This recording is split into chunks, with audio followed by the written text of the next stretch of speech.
डांग जिल्ह्यात आजच्या आधुनिक तंत्रज्ञानाच्या युगात मोबाईल एक वरदान मानले जाते। विशेषतः डांगसारख्या दुर्गम भागात गावोगावी BSNL टॉवर उभारले गेले आहेत। मात्र सदर गावातील हा टॉवर केवळ नावापुरता असल्यासारखं वाटतं आहे। आपत्कालीन सेवा किंवा इतर कोणत्याही सुविधा उपलब्ध होण्यासाठी आज मोबाईल अनिवार्य बनला आहे। पण जर नेटवर्कच नसेल तर लोक संपर्क कसा करणार? शेवटच्या 4 ते 5 दिवसांपासून BSNL ग्राहक हेल्पलाईन क्रमांकावर संपर्क साधून थकले आहेत, पण कंपनी कोणतेही समाधान देऊ शकलेली नाही। BSNL ही जगभरातील अग्रगण्य कंपन्यांपैकी एक आहे।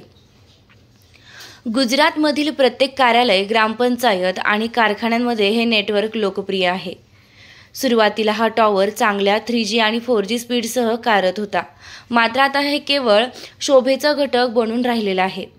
पावसाळ्यात छत्री धरून चालावे लागते, तसेच आता युवकांना हात वर करून नेटवर्क मिळवण्याची वेळ आली आहे। मंद इंटरनेट स्पीड आणि कमी नेटवर्कमुळे ना नीट संवाद साधता येतो ना इंटरनेटचा वापर करता येतो। BSNL ग्राहक या परिस्थितीवर नाराज असून BSNL सिम कार्ड बंद करून जिओ सिम कार्ड घेण्याचा इशारा देत आहेत।